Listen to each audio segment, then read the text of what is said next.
que você faria se de repente possuísse o corpo de uma personagem não tão principal assim, mas primordial para a história que você mesmo escreveu? A terceira temporada dessa obra começa no Palácio da Rivia, onde a dama pergunta para sua amiga se ela realmente não quer um noivado. Sim, agora que eles oficializaram, anunciar que são noivos seria o mais sensato a se fazer. Mas a Fiona ainda há pouco estava quase terminando seu relacionamento com o príncipe. Ela não considera aquilo um assunto urgente, sem contar que o Abel ainda nem voltou para a capital. Imagina o tipo de restrição que ela ia enfrentar se o pai adotivo descobrisse. Ia ser um toque de recolher a partir das 8 da noite. Além disso, a Fiona consegue imaginar uma cena na qual, em seu casamento, o Abel chegaria possesso para acabar com aquela graça, questionando se agora é o sogro do Siegren. A maga fica tensa só de imaginar, mas fala que vai perguntar ao seu companheiro sobre o que acha daquilo. Falando nele, o príncipe está como sempre treinando seus soldados com rigidez, e algo atrai sua atenção naquela rotina. Ele vê seu guarda-costas, Caim Eres, conversando com uma senhorita jovem e loira. Aparentemente ela mal saiu da adolescência ainda e não é um rosto conhecido pelo Siegren. O soberano começa a achar que o guarda teve a pachorra de trazer uma ex-namorada na área de treinamento. Ele vai enterrá-lo no chão se for isso mesmo. Ele se aproxima sacando a sua espada e dizendo que é hora de treinar. O Caim se assusta saudando ele, mas a dama ao seu lado apenas sorri calmamente. Ela diz que é bom ver o príncipe e faz uma reverência educada, o chamando de irmão. Sim, essa senhorita é a jovem primeira princesa e podemos chamá-la de Arya. O príncipe tem um flashback estranho de quando era criança e vislumbra o brinquedo de coelhinho na mão de outra criança. É verdade que ele tem uma irmã, mas essa é a primeira vez que vê seu rosto. Ela não é uma inimiga, e sim filha de uma imperatriz de baixo status. Arya pede desculpas por interromper o treino. Ela queria falar com Caim, que foi seu antigo cavaleiro. O Siegren diz que se ela quiser pode levá-lo, e é exatamente isso que a princesa faz. Enquanto vê os dois correndo, Siegren pensa que é normal que tenha uma relação de mestre e empregado. Caim nunca concordou com os ensinamentos de seu pai. Será que é por conta da Arya?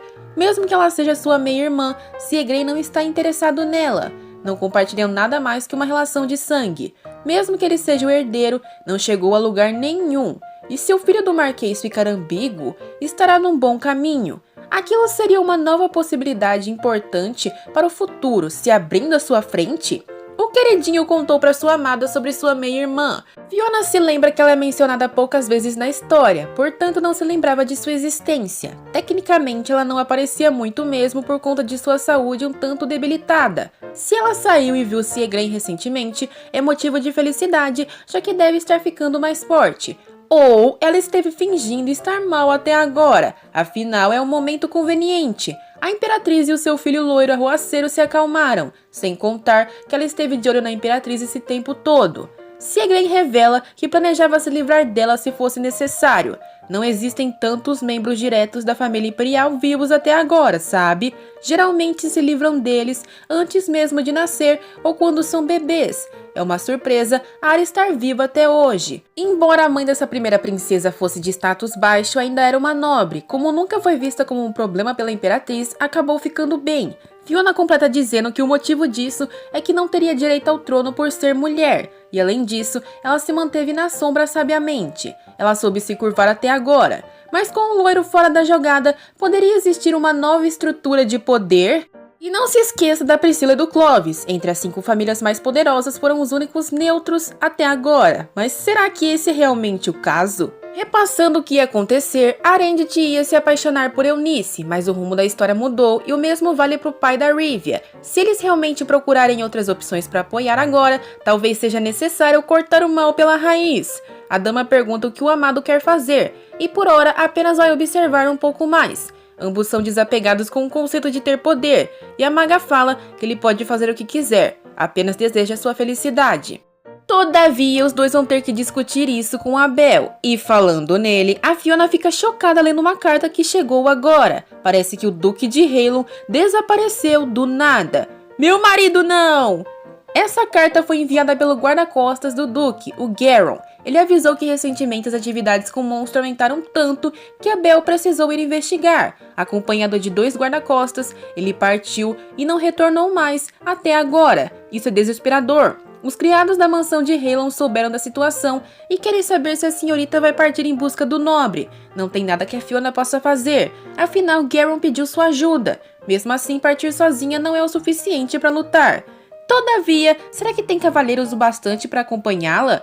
Desde que tenha o seu exclusivo vai dar tudo certo, diva.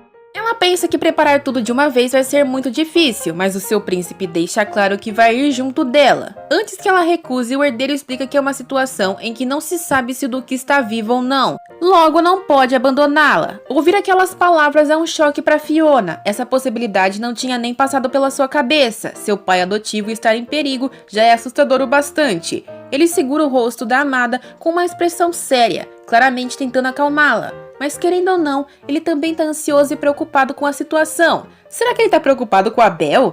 Não, ele deve estar só pensando na maga. A Fiona entende seus sentimentos, mas ela que vai decidir quem vai ou não na missão. Afinal, a carta é pra ela e ela é a filha de Abel. Não se sabe o quão perigosa essa missão vai ser, então ela promete que dessa vez vai fazer a melhor escolha. Apesar dessa pose de mandona, a Fiona ainda não sabe o que vai fazer. Ela tem eventos sociais para ir e não pode anunciar o real motivo de partir para Halon correndo. Ela tá se acabando no vinho daquele baile porque precisava ir no evento sem falta. Enquanto pensa no quão cheirosa e bonita a Rivia tá, a maga se pergunta se a família Priscilla está apoiando a princesa Arya secretamente. Seria muito triste se elas se tornassem inimigas, mas vai ter que pensar naquele assunto sozinha. De repente, uma almofadinha se coloca na frente das duas, que olham assustadas para ele. O homem pede desculpas e Rivia comenta que se ele sabe que sua ação foi sem educação, deveria se retirar. Aquele homem é o Conde Bill Curtis. Porém, não sei se é pela bebida ou pela memória mesmo, a Fiona não se recorda dele ou de sua participação na história original. Ele comenta que precisa falar com a feiticeira. Ela diz que é a primeira vez que se veem, e ela não chamaria ele pelo primeiro nome com tanta proximidade, mesmo Bill parecendo honrado em vê-la. A dama já percebeu que a Rivia não vai com a cara dele também, e pergunta no que pode ajudá-lo. O Bill diz que é o autor da carta recente que ela recebeu. Pois é, a Fiona se recorda nesse momento de uma estranha carta de amor na qual o autor confessou que estava apaixonado por ela, e agora ali está ele pedindo por um pouco do seu tempo. É muito estranho um desconhecido demonstrar sentimentos por ela, mas nobres são assim. De qualquer forma, não é uma boa ideia ficar a sós com ele, mas isso não é ameaçador para Fiona. Ela concorda com o convite, e se ele tentar alguma graça, vai queimá-lo totalmente. A carta sinistramente dizia que se os dois estivessem juntos, poderiam sonhar com um futuro melhor. Bill e Fiona por fim se encontram sozinhos, e mesmo que a maga tenha se sentido revigorada por receber muitos elogios, não tem motivo para corresponder ou se importar com os sentimentos de um estranho, já que tem outra pessoa. Ela deixa isso claro ao conde, e vai lhe dar uma rejeição. O homem fala que já sabia disso, mas quer compartilhar uma pequena história com a senhorita. Não vai testar a paciência da diva, hein? O Bill diz com um rosto sinistro que conhece muito sobre a imortalidade, ou seja, diferente de muitos homens que ela possa vir a conhecer, ele pode oferecer informações diferentes e confiáveis. Eles realmente poderiam juntos alcançar coisas incríveis, e logo imagina que ela vai tomar uma decisão sábia. Agora a maga tem a certeza de que ele é alguém com quem não deveria se relacionar. O conde torna a dizer que vai lhe contar tudo se a dama partir com ele. A feiticeira repete que não está interessada e pede para se retirar. Ele parece chocado, mas antes que ela saia, quer lhe dar um presente. Aquilo é um convite e não vai ter problema em aceitá-lo. O desgraçado diz que ela deve ponderar bem. Ele é muito mais útil do que o príncipe herdeiro que se encontra atualmente ao seu lado. Essa foi a gota d'água. A Fiona diz que mudou de ideia diante de sua insistência, mas ela não vai se tornar noiva dele não. A querida rasga a carta do conde na frente dele e questiona como ele pode falar coisas repulsivas com facilidade. Pisando na carta, ela diz que se ouvir ele falando mal do príncipe herdeiro novamente, não vai deixar aquilo passar impune. Da próxima vez, deve pensar cuidadosamente no que vai dizer. Depois de dispensá-lo, Fiona comenta com sua amiga que entende porque tentou afastá-lo imediatamente. A Rivia não gosta dele por conta de seu comportamento e porque está criando uma nova facção na sociedade. Basicamente, ele está fazendo um clube secreto e aquele convite deveria ser para esse evento. Rivia também ouviu dizer que ele anda dizendo coisas estranhas sobre ter os monstros em seu controle e poder salvar vítimas da escuridão e do mal. Nem mesmo os mais habilidosos santos e magos têm essa capacidade. Logo, deve ser tudo um golpe. Todavia, ele é bem popular com os nobres, mesmo isso desagradando a Rivia. A Fiona pergunta o que aconteceria se ela começasse a odiar a maga. Mas depois as duas brindam falando que são companheiras. Depois de muito vinho, o que chegou aos braços do Siegren foi a Fiona quase dormindo. E também, nos seus ouvidos chegou a notícia de que ela ficou assim por conta de outro homem. A Rivia disse que ela ficou ofendida por conhecer um homem desgraçado, mas depois ela mesma pode explicar melhor a situação quando não estiver tão bêbada. A Fiona então é carregada pelo Siegren com seus braços firmes. Ele não gosta da Rivia e espera que ela não esteja colocando ideias sem fundamento na cabeça de sua amada. Burburinhos de que ela estava tendo um caso ressoaram por conta da presença do Bill no baile. E sabe o que a Fiona fez antes de desmaiar? Ela abraçou o Siegren na frente de todos e disse sorrindo que ele tem que se comprometer com ela para isso não acontecer mais. Ele fica corado ao se lembrar dessas palavras e a carrega gentilmente saindo do baile. Será que vem pedido de casamento por aí? Siegren chega carregando a Fiona até seu quarto e ele está tenso sobre a partida para Haelon. Não vai demorar muito e ele não sabe se a garota se decidiu sobre sua companhia na jornada ou não. Ele precisa convencê-la do seu jeito. Dessa vez não pode ceder. Fiona acorda em seu colo antes de entrarem e bêbada diz que ele não pode flertar com outras garotas por ali.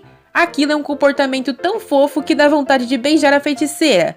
Encostando sua testa na dele, o homem questiona que tipo de homem ela encontrou no salão. Então ela diz que foi quem enviou a carta de amor suspeita. Obviamente o Siegren também não sabia disso. Ele coloca a feiticeira na cama como um coelhinho e pensa que sabe que ela tem o hábito de esconder as coisas para não preocupá-lo. Mas como suas críticas foram brandas até agora, ele vai se arriscar. Ele pergunta segurando no colo se pode contar tudo o que aconteceu calmamente sobre a carta. A bêbada dá uma risadinha e, abraçando o amado, fala que há alguns dias recebeu cartas estranhas de admiração e amor, e quem as escreveu foi Bill Curtis. Olha a cara do Siegren de quem vai decepar umas mãos. No dia seguinte, a Fiona está com enxaqueca de ressaca, enquanto termina de organizar as coisas para partir. Ela está com lacunas de memória na mente, mas sente que falou tudo pro Siegren por impulso. E falando nele, o querido já chegou para perguntar sobre a partida, e a maga fala que deverá ir assim que tudo estiver pronto. Ela aproveita para falar que usar sua beleza ontem para tirar informações dela foi muito cruel, mas o príncipe se defende, dizendo que a beleza dela é muito mais avassaladora que a sua. No meio daquelas provocações de casal, a Fiona pergunta se ele se livrou do Bill. Porém, o herdeiro ainda está só investigando, e com certeza ele não tinha intenções boas quando enviou aquela carta. Ela ficou preocupada também quando ele mencionou a questão dos monstros, e o príncipe diz que a maga tem ficado bem tensa com aqueles assuntos, e aquela seriedade é algo que o preocupa. O Siegren segura sua mão e diz que ela vai precisar dele. Sobre a conclusão que tinha chegado antes, o homem quer ouvi-la. A Fiona se lembra das palavras do conde, onde ele dizia que o príncipe não era útil para ela, e diz que somente a existência do seu amado já lhe dá muitas forças. Entre as melhores opções, deixá-lo para trás não foi uma delas. Todavia, ela não queria se sentir estar usando ele. O Siegren pergunta se ele é o tipo de pessoa que ela quer estar junto, mas não precisa dos seus serviços. Não é isso, princeso? Ele ri e pega a dama no colo com uma facilidade imensa.